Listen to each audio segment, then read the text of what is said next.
4 மாவட்டங்கள் மிக மோசமான பாதிப்புக்கு உள்ளாகி இருக்கின்றன. புயல், மழை, வெள்ளம் ஆகியவற்றால் பாதிக்கப்பட்டிருக்கிற மக்கள் இன்னும் அந்த துயர் நிலையிலிருந்து மீள முடியவில்லை. முதல் நாளிலிருந்தே புயல் மழை பெய்த முதல் நாளிலிருந்தே முதல்வர் உள்ளிட்ட அமைச்சரவையை சார்ந்த அனைவரும், அதிகாரிகள் பலரும் களத்திலே நின்று மக்களுக்கு ஆறுதலாக கடமையாற்றி வருகிறார்கள்.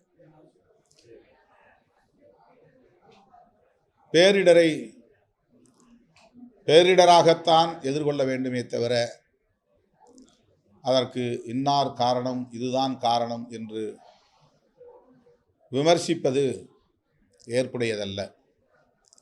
அது உள்நோக்கம் கொண்டது, அரசியல் காழ்ப்புணர்வின் வெளிப்பாடாகும். மக்கள் பெரும் பாதிப்புக்கு உள்ளாகியிருக்கிற சூழலில் அவர்களின் துயரத்தை தங்களின் அரசியல் ஆதாயத்திற்கு பயன்படுத்திக் கொள்வது என்பது மிகவும் அற்பமான ஒரு அரசியல் ஆகும். இன்றைக்கு பல இயக்கங்களை சார்ந்தவர்கள், பிஜேபி உள்ளிட்ட அரசியல் கட்சிகள் இது போன்ற அற்பமான அரசியலை செய்து கொண்டிருப்பது அதிர்ச்சி அளிக்கிறது, வேடிக்கையாக உள்ளது. அவர்களின் இந்த போக்கை விடுதலை சிறுத்தைகள் கட்சி வன்மையாக கண்டிக்கிறது. இந்திய ஒன்றிய அமைச்சர் திருமதி நிர்மலா சீதாராமன் அவர்கள் இந்த மழை, வெள்ளம், புயல் ஆகியவற்றால் ஏற்பட்டிருக்கிற பாதிப்பை தேசிய பேரிடர் என்று அறிவிக்க முடியாது என அதிகாரபூர்வமாக கூறுகிறார். இதுபோன்ற முடிவுகளை எடுப்பது அல்லது அறிவிப்பது தலைமை அமைச்சரின் கடமையாகும், பிரதமருடைய கடமை என்றுதான் நம்புகிறோம். ஆனால் நிர்மலா சீதாராமன் அவர்களின் கருத்து, அவரே பிரதமராக இருந்து பேசுவது போல் பேசுகிறார். ஆட்சியின் தலைவர் அவரே என்பதை போன்ற தோற்றத்தில் அவருடைய குரல் தொனி அமைந்திருக்கிறது.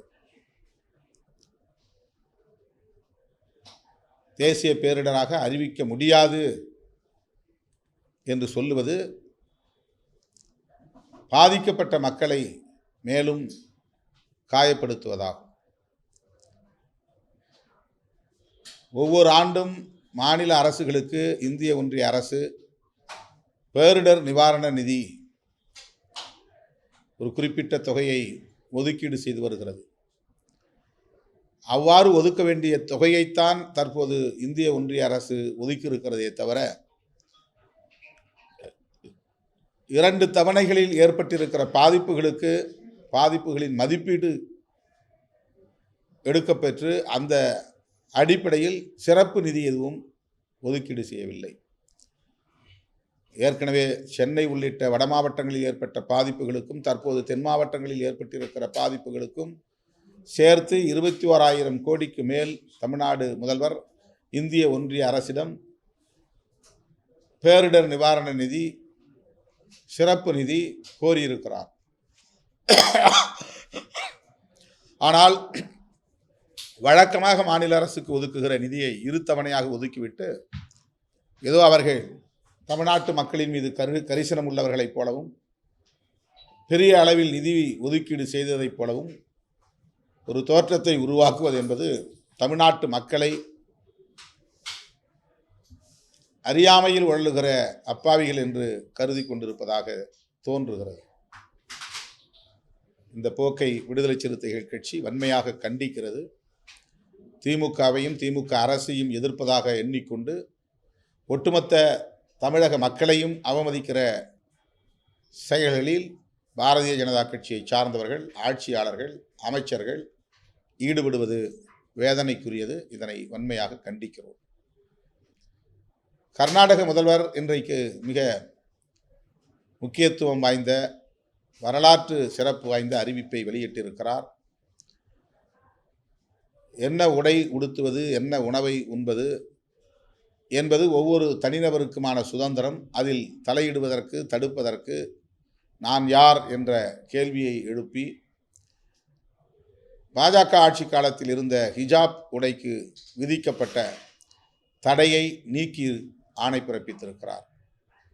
சித்தராமையா அவர்களுக்கு விடுதலை சிறுத்தைகள் கட்சி மனம் நிறைந்த பாராட்டுகளையும் வாழ்த்துக்களையும் தெரிவித்துக் கொள்கிறது. பாதகம் செய்பவரை கண்டால் நாம் பயங்கொள்ளலாகாது பாப்பா, மோதி மிதித்து விடு பாப்பா, அவர் முகத்தில் உமிழ்ந்து விடு பாப்பா. அண்மை செய்திகளை உடனுக்குடன் தெரிந்து கொள்ள இணைந்திருங்கள் இயம்நாடு தொலைக்காட்சியுடன்.